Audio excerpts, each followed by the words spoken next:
Good morning students, मैं Somvir Malik G triple S Saidpur block Kharkhoda आज आपको परिमेय संख्याओं की जानकारी देता हूं। कृपया ध्यान से देखें। परिमेय संख्या सबसे पहले होता है। परिमेय संख्या किसे कहते हैं? परिमेय संख्या वह संख्या जिसे p बटे q के रूप में लिखा जा सकता हो जहां p और q दोनों क्या हो, पूर्णांक हो तथा q 0 के बराबर नहीं हो, यानी कि अंश बटे हर के रूप में लिख सकते हो। और जहां पर जो हर है ना वो 0 नहीं होना चाहिए और अंश और हर दोनों क्या होने चाहिए, पूर्णांक। तो उसे क्या कहते हैं, परिमेय संख्याएं। जैसे ये परिमेय संख्या है 3/5, इसका अंश 3 है, हर 5 है। ये भी 2/3, इसका अंश 2 है, हर 3 है। ये 11/4, ये -3, 10/3, ये भी परिमेय संख्या क्योंकि इसके बटे में क्या लिख सकते हैं, 1 लिख सकते हैं। और 0 भी एक परिमेय संख्या क्योंकि उसके बटे में भी 1 लिखा जा सकता है। ये भी परिमेय संख्या, इसके बटे में भी 1 लिख सकते हैं, इसके बटे में भी 1 लिख सकते हैं। तो सभी पूर्णांक, सभी जो पूर्णांक होते हैं वे सभी क्या होते हैं, परिमेय संख्याएं। इसमें क्या होती है, कुछ धनात्मक परिमेय संख्याएं, कुछ ऋणात्मक परिमेय संख्याएं हैं। जो जमा वाली है वे क्या कहलाती है, धनात्मक परिमेय संख्या। ये धनात्मक परिमेय संख्याएं हैं। ये ऋणात्मक है क्योंकि ये घटा वाली है। ये भी ऋणात्मक है, ये भी ऋणात्मक है, ये भी क्या है, ऋणात्मक। तो कुछ जिस तरह से अब परिमेय संख्या क्या के बारे में आप देखिए, जैसे ये 3/5 है, इसमें अंश योग है, हर योग है। इस 8वीं क्लास के पहले चैप्टर में इस टाइप क्वेश्चन आते हैं, जैसे कहते हैं 3/5 का व्युत्क्रम क्या था। व्युत्क्रम, व्युत्क्रम का मतलब होता है उल्टा। 3/5 का व्युत्क्रम, अंश को हर में बदल दो और हर को अंश में बदल दो, 5/3। तो ये है 3/5 का व्युत्क्रम। इसी तरह से जैसे -10/3 का व्युत्क्रम करें तो उसको माइनस का आंसर नहीं होगा, रहने दो। और 3/10 क्या हो जाएगा, 3/10। ये इसका क्या हो गया, व्युत्क्रम।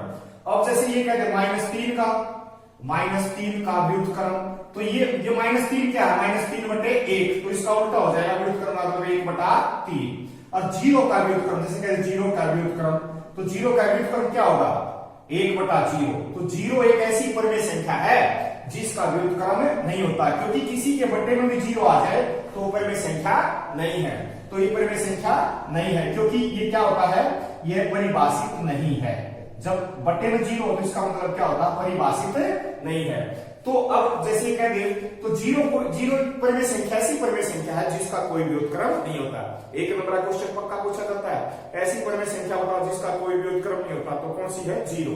अब इसके बाद जैसे ये आता है इस तरह से, जैसे इसमें आ गया, अब जैसे इसमें आ गया 1 का व्युत्क्रम, 1 का व्युत्क्रम, 1 का व्युत्क्रम क्या हो जाएगा, 1 का व्युत्क्रम 1 का उल्टा तो 1 ही रहेगा।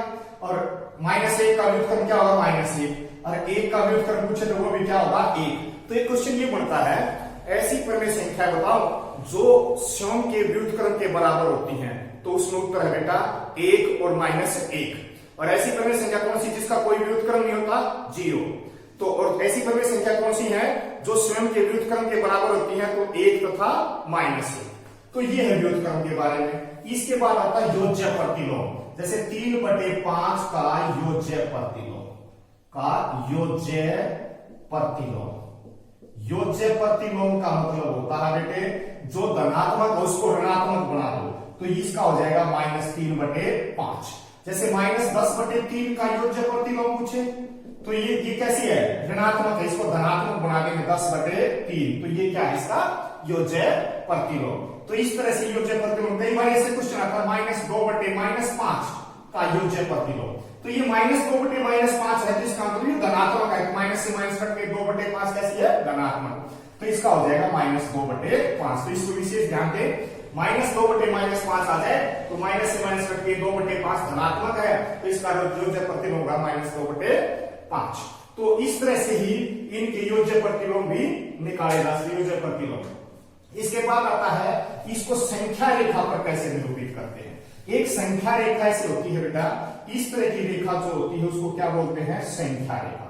इसको क्या बोलते हैं, संख्या रेखा। इसमें आप क्या करते हैं, बीच में 0 ले लेते हैं, इधर जमा के 1 2 3 4 1 सेंटीमीटर की दूरी पर, यानी कि एक जैसी दूरी पर लेते हैं। 1 सेंटीमीटर जरूरी नहीं है, 1 सेंटीमीटर भी ले सकते हैं, इससे ज्यादा भी, लेकिन ये दूरी क्या होनी चाहिए, का बीच का जो डिफरेंस है वो बिल्कुल एक जैसा होना चाहिए।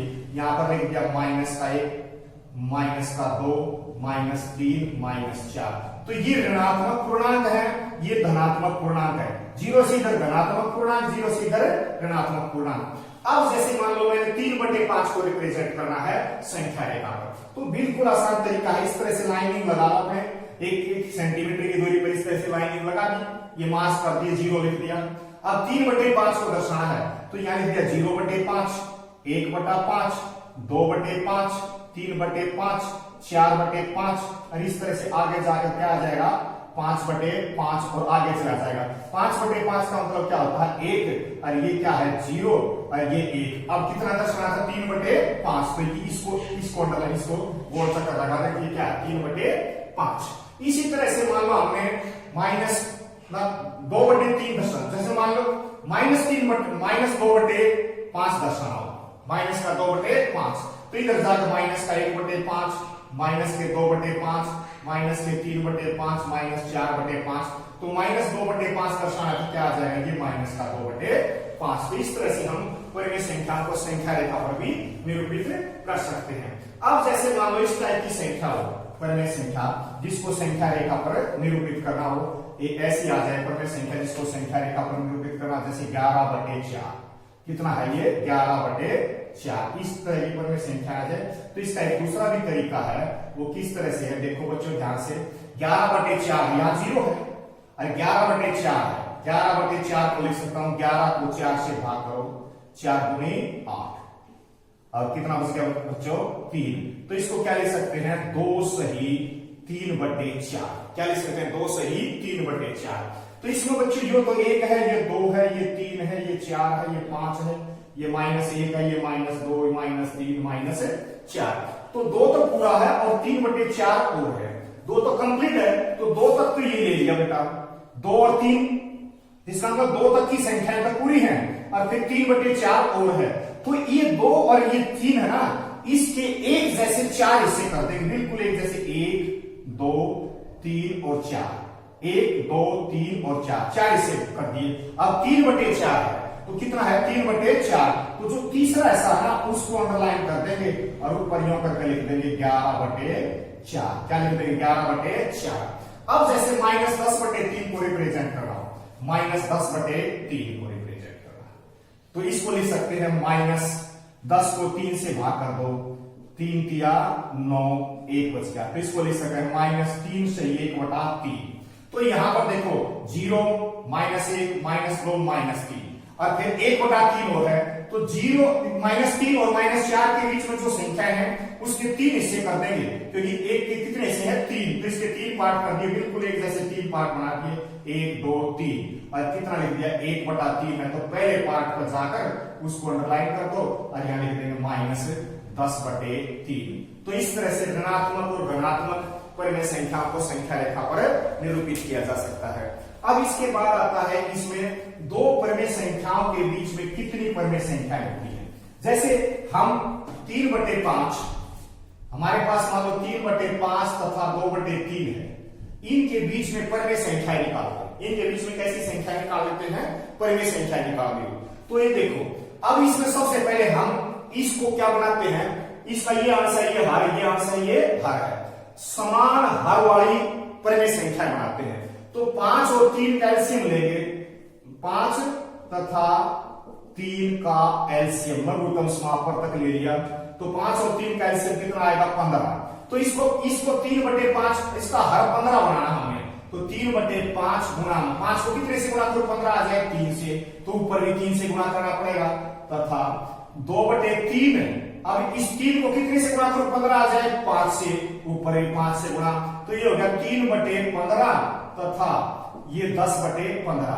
ये तुल्य भिन्न है बेटे, 3/5 और 9/15 समतुल्य भिन्न है। 3/5 और 9/15 एक ही भिन्न है, एक ही परिमेय संख्या है। 3/5 और 9/15 दोनों क्या है समान समतुल्य परिमेय संख्याएं हैं, क्योंकि इसको भी 3/5 लिखा जा सकता है। अब 9/15 और 10/15 के बीच में तो बच्चों को कोई भी परिमेय संख्या नहीं दिखाई देती, तो ऐसी स्थिति में हम क्या करते हैं 9/15 तथा 10/15 लिखकर इसको भी 10 से गुणा कर दिया, इसको भी 10 से गुणा कर दिया, इसको 10 से गुणा किया, इसको 10 से गुणा किया, तो ये आ गया 90/150 और तथा ये आ गया 100/150। तो अब 90 और 100 के बीच में नीचे तो 150 क्यों है, 90/150 और 100/150 के बीच की सारी संख्या लिख देंगे। 91/150, 92/150, 93/150, इस तरह से सारी संख्या लिख देंगे 99/150। तो इस तरह से इसके बीच में ये 9 परिमेय संख्याएं आ जाएगी। तो 9 की बजाय जब हम इसको 100 से गुणा कर दूं तो यहां 100 कर दिया, यहां भी 100, यहां भी 100, यहां भी 100, तो 900/1500 और ये भाई 1000/1500। तो इसमें परिमेय संख्या आ जाएंगी 901/1500, 902/1500, 903/1500 और 909/1500 और इस तरह से 999/1500 तक की संख्याएं आ जाएगी। तो इसके बीच में बहुत काफी संख्या हो जाएगी। तो हमेशा एक बात ध्यान रखना है, दो परिमेय संख्याओं के बीच अनगिनत परिमेय संख्याएं होती हैं, असंख्य परिमेय संख्या होती है जिनकी काउंटिंग नहीं हो सकती। एक क्वेश्चन बनता है, दो परिमेय संख्याओं के बीच कितनी परिमेय संख्या होती है? अपरिमित अनंत परिमेय संख्याएं होती हैं। अब जैसे मान लो एक माइनस का और एक प्लस का हो, तो उसके बीच में कैसे परिमेय संख्या निकालते हैं? जैसे हमने ले लिया, एक तो ले लिया 2/3 तथा एक इसमें से ले लिया -5/2। अब इस दोनों का हर अलग अलग है, इसको एक जैसा हर बनाएंगे, इसके तुल्य भी लिखेंगे, इसके भी तुल्य भी लिखेंगे। तो इसका 3 तथा 2 का एलसीएम कितना आ जाएगा बेटे? 6। 3 और 2 का एलसीएम कितना आ जाएगा? 6। तो 2/3 लिखकर इसके गुणा में कितना करूं? 6 हो जाए, 2 से गुणा करो तो ऊपर वाले को भी 2 से गुणा करें, और इसको भी -5/2 है, इसको कितने से गुणा करूं? 3 से गुणा करूं, जब 6 आ जाएगा इसको भी 3 से गुणा करूं, तो ये 4/6 और ये -15/6। तो इस तरह से 4/6 और -15/6, तो ये है इसके तुल्य भिन्न है, ये 4/6 और -5/2 के तुल्य भिन्न है -15/6। तो 3 से गुणा किया, 3 से ही भाग कर दिया, तो इस तरह से क्या आ जाती है? तुल्य भिन्न। तो अब इसकी ये समान हर वाली भिन्न होगी। अब इनके बीच की सारी संख्याएं लिख देंगे, जैसे 2/3 और -5/2 की जो बीच की संख्या है वो क्या होंगी? 4/6 से तो इधर और माइनस देखो क्या होंगी? 4/3/6, 2/6, 1/6, 0 ... इस तरह से -14/6, -15/6, ये सारी की सारी परिमेय संख्याएं 2/3 और -5/2 के बीच में आएंगी। तो इस तरह से हम परिमेय और भी ज्यादा निकालते हो तो 4/6 तथा -15/6 लिखकर इसको भी 10 से गुणा कर दो, इसको भी 10 से गुणा कर दो, इसको भी 10 से गुणा कर दो, इसको भी 10 से गुणा कर दो, ये 40/60 तथा -150/60। तो -150 से बड़ी और 40/60 से छोटी छोटी सारी की सारी संख्या इसके बीच में आ जाएंगी, जैसे -149/160, -148/160। तो इस तरह की जो सारी संख्याएं हैं यहां पर आ जाएगा 39/160, 39/60, 160 नहीं 60, 39/60। तो ये सारी जो परिमेय संख्या होंगी तो वो इसके बीच में होगी। तो इसमें सबसे पहले ध्यान रखना है, समान हर वाली तुल्य भिन्न बना लेनी है और फिर उसके बीच की संख्याएं निकालनी है। तो इस तरह से बच्चों परिमेय संख्याओं के बीच में कितनी संख्या होती है? अनंत परिमेय संख्याएं होती हैं। ध्यान से सुना आपने, धन्यवाद।